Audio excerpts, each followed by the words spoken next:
What if I told you that the greatest battle Marcus Aurelius ever fought wasn't against an enemy? It was against himself. He was an emperor. He commanded armies. He had wealth, power, and influence most people could only dream of. Yet Marcus Aurelius understood something most people never learned. If you cannot control your own mind, you are not truly powerful. People can insult you. Plans can fail. People can betray you. Life can take away things you love.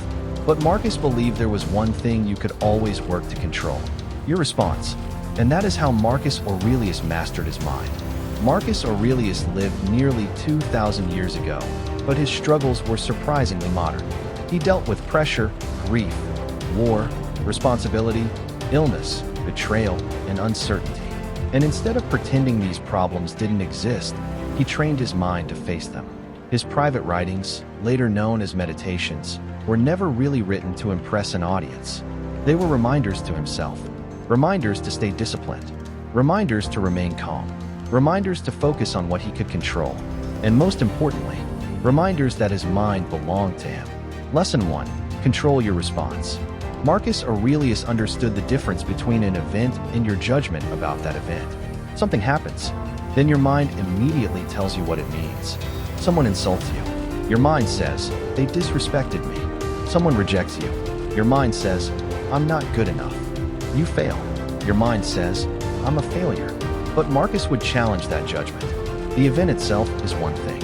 Your interpretation is another. You may not control what happens to you, but you can train yourself to control what happens inside you. The next time something goes wrong, don't immediately react. Pause. Take a breath.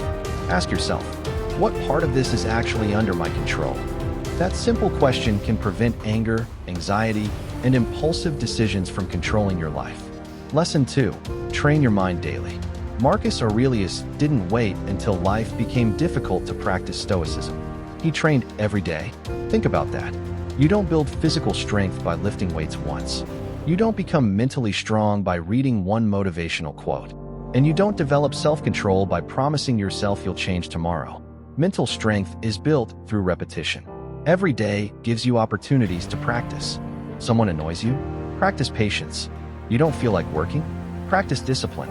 Something doesn't go your way? Practice acceptance. You make a mistake? Practice learning instead of self-hatred. These small moments are your training ground. Marcus Aurelius understood that philosophy wasn't just something you read. It was something you practiced. Your mind becomes stronger every time you choose discipline over impulse. Lesson 3. Remember that life is short. One of Marcus Aurelius' most powerful ideas was remembering how temporary life is. This wasn't meant to make him depressed. It was meant to make him focused. Think about how much time people waste worrying about things that won't matter a year from now. Arguments, opinions, jealousy, revenge, trying to impress people. Marcus reminded himself that life is temporary. And if life is temporary, then your time is valuable. So ask yourself, is this worth my attention? Is that argument worth your peace? Is that person's opinion worth your happiness? Is scrolling for another hour worth sacrificing your goals? Is procrastination worth losing another day? You don't have unlimited time.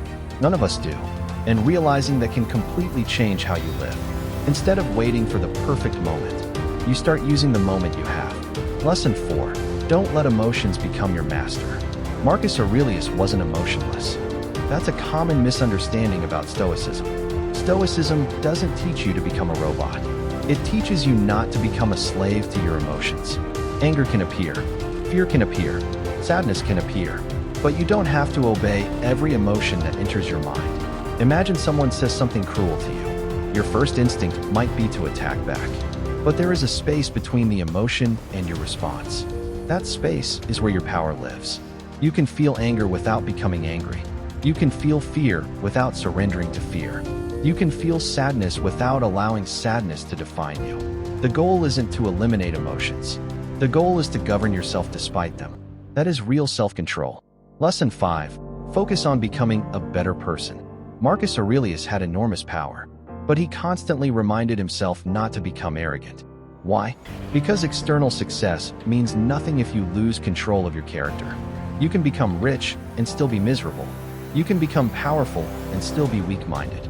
You can become successful and still be controlled by anger, ego, and insecurity.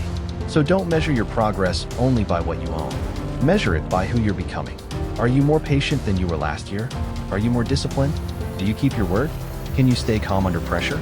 Can you admit when you're wrong? Can you treat people with respect even when you gain nothing from it? That's the kind of progress Marcus Aurelius valued. The greatest lesson from Marcus Aurelius is simple. You don't need to control the world to control your life. You need to control yourself. Control your attention. Control your reactions.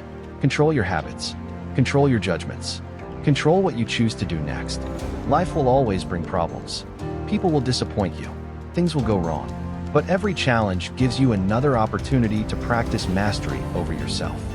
And that is where true strength begins. Thank you for watching. If this video helped you strengthen your mind, like this video, comment your biggest takeaway, and subscribe for more Stoicism. Remember, master yourself, and the world becomes easier to face.